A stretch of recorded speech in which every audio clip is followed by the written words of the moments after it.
Beautiful beyond belief and savage beyond reason. That is the slogan of Ultra Trail Snowdonia.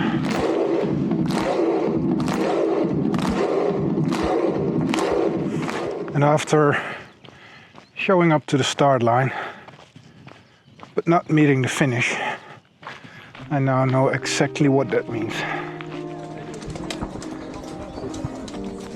So today I'm doing a long run, somewhere between 3 and 4 hours.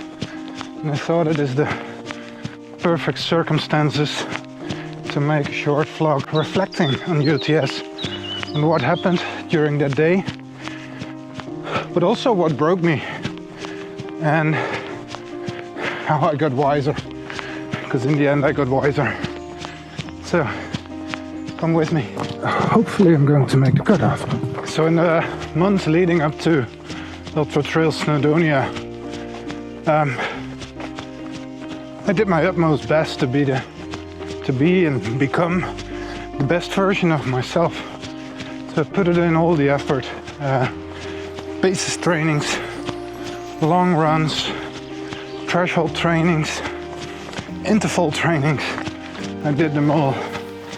And getting towards the event, going through the gear, going through the food and drink. So everything was prepared. So in the course, 56 kilometers, 3,300 meters of climbing, really required me to be the best version of myself. And also looking in hindsight, I think at that moment I was the best version of myself. So I thought I was ready. But the truth, if you're a first timer doing Snowdonia, you're never completely ready. The only thing that you can do is respect the course.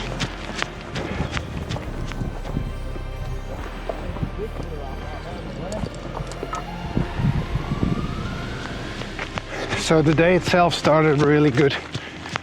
When we got to the start in the morning, we had clear blue skies, temperature was good, a little bit of a breeze, so actually really good. The other hand side, we also had to bring the warm weather kit, so the fluffy hat, extra capacity for water, and that was already the build-up of a long hot day. It's hot. Anyway, let's get it started. So the first climb up to Snowdon actually went quite well. Was flat for a kilometer, then the climb started, and it was not until 2/3 of the climb that it really got steep. But then as soon as you were past the steep part, you were already at the top of Snowdon for the first time. And then the descent started, and that was something that I'd never done before. First of all, it was, I think, the most technical descent that I've ever done. It had rocks, it was steep in parts, narrow tracks, but besides that, it was packed. It was packed with runners going down, all in their own speed, and it was packed with day people going down and coming up, and everybody was on the same spot. So that descent was challenging and the most technical descent that I've ever done. So it was head down, 1 foot in front of the other, and really working your way down. But I managed. I think I got to the first aid station 30 minutes ahead of schedule, so actually with the really technical descent and the fact that it was really busy, it was okay. and I was happy with it. So for a quick refill of the bottles, it was time to head up to the second climb of Snowdon. So after leaving checkpoint 1, it takes a little bit of time to get towards the start of the second climb up to Snowdon. And on the map that looks flat-ish, but in reality it really was rolling terrain. It was going up a bit, it was going down a bit. It had a little bit of technical paths where you also had the boulder. So on the map it looked easy. In reality, I needed to put in a little work to actually get to the climb, second climb of Snowdon. So by that time, temperature had gone up. Second climb up to Snowdon started really nice. At first you have a track that is not too steep, a normal gradient of I think somewhere between 8 and 10%. But slowly it gets heavier. First part is mental. On your right hand side, if you're walking up the mountain, there is a river. And there are all kind of waterfalls. And there are actually people spending the day there, having a good time, sliding and jumping off rocks. And you are there, walking up, getting ever steeper, warmer. Legs start to hurt more. So, first part of Snowdon is mental. Then you move away from the river, and then you see where you need to go. Then you see the summit of Snowdon for the second time, and then you realize, oh my God. The approach is, I think 2 kilometers is okay, but then you get into a landscape, 3 or 4 kilometers, really steep. On the one hand side it's hot, and the higher you get up to the ridge, the more wind you get. So the temperature gets better, but the wind was really strong at the ridge. So at that moment I was not thinking about cutoff times or pace or whatever. I only had one thing in my mind: reach the top of Snowdon. And that's what I did.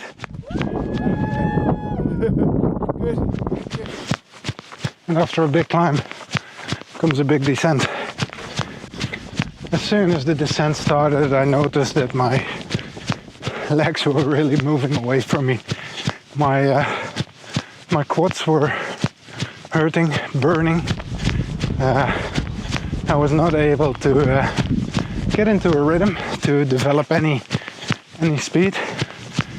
So I got into the shuffle, the running shuffle, and started to make my way down.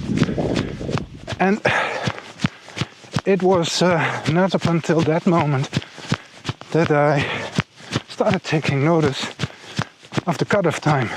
So almost at the second aid station. Hopefully I'm going to make the cutoff. So the cutoff time after checkpoint 2 was 4:45, and I think I did not start my descent from Snowdon until 4:45. So things were getting tight. So I can see the aid station. The thing is, I cannot speed up anymore. My quads, they are ruined. Too tight. I missed the cutoff of checkpoint 2 by 2 minutes.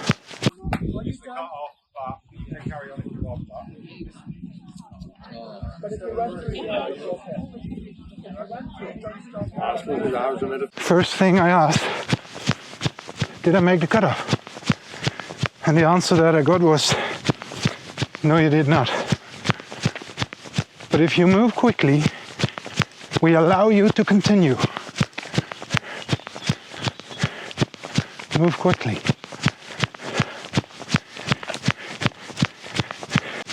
So I did move quickly.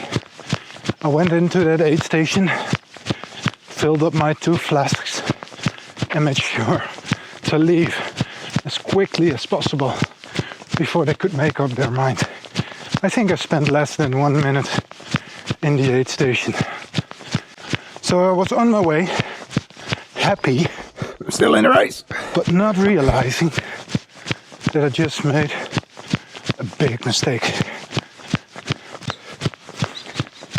In the next 2 kilometers, I already finished my first flask, and I was still having 6 kilometers in front of me, 2 kilometers uphill, 4 kilometers downhill, and realizing my mistake of not bringing enough drink,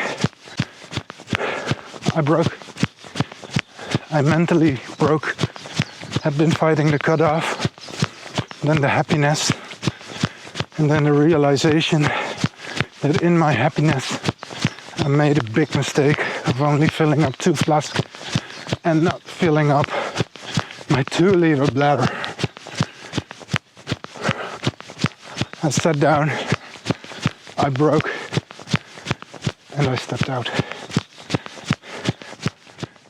So, guys, I dropped out. I'm running out of water, and I still need to get up that mountain behind me. Getting the crampies, so it's not worth going up there anymore.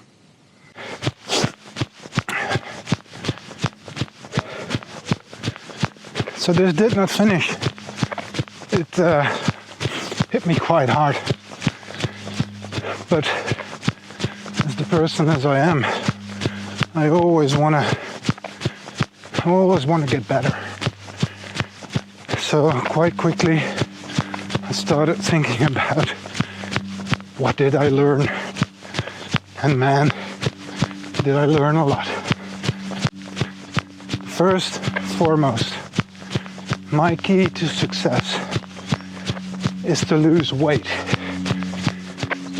The day after Snowdonia, I checked my weight and it was 98 kilos. Carrying that weight up Mount Snowdon twice and also catching that weight going down Mount Snowdon twice, it hammers the body.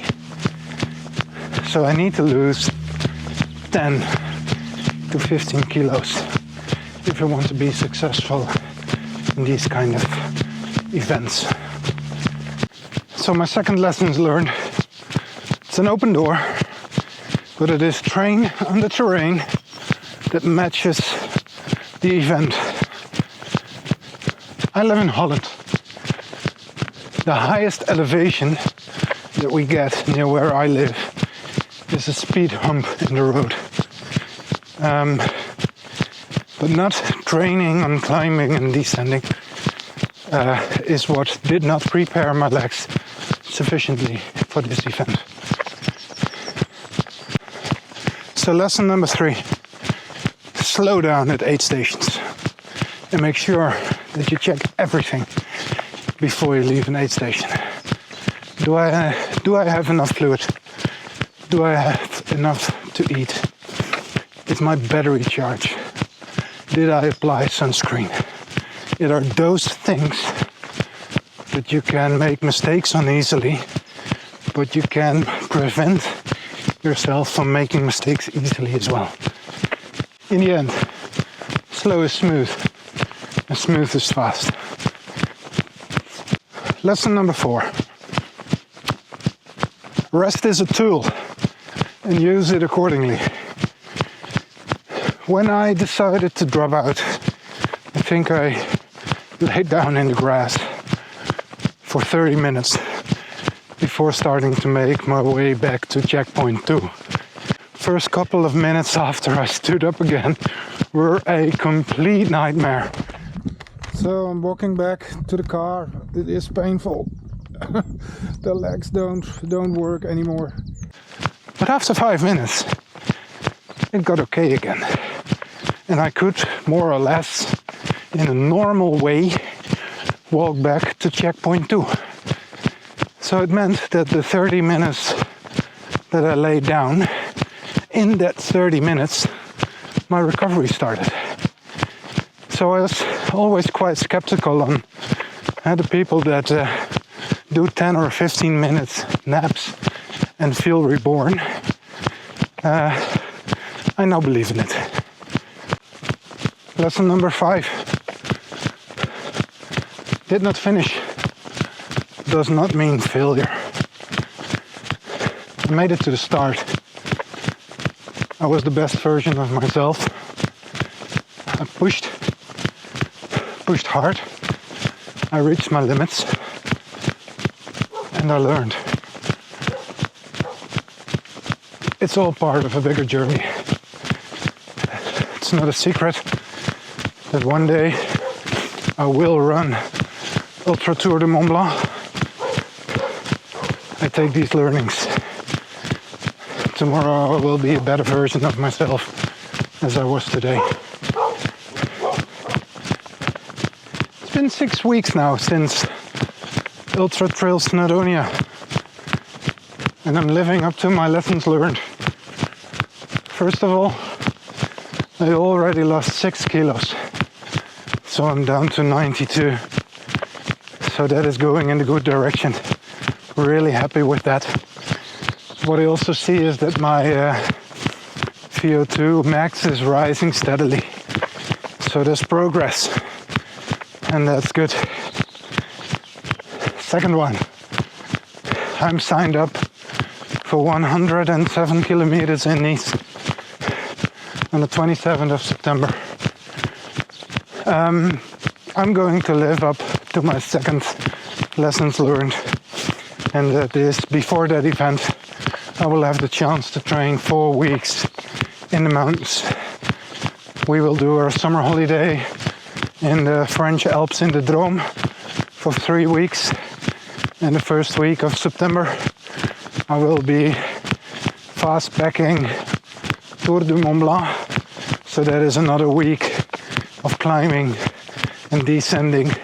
And actually I'm finishing Tour du Mont Blanc the last day with a 40 kilometer push. On that day I did 38 kilometers, 2400 meters of climbing, 2400 meters of descending, more than I ever did in a single day. So that was good. I learned, and I'm coming back stronger. And on the 27th of September I will be ready.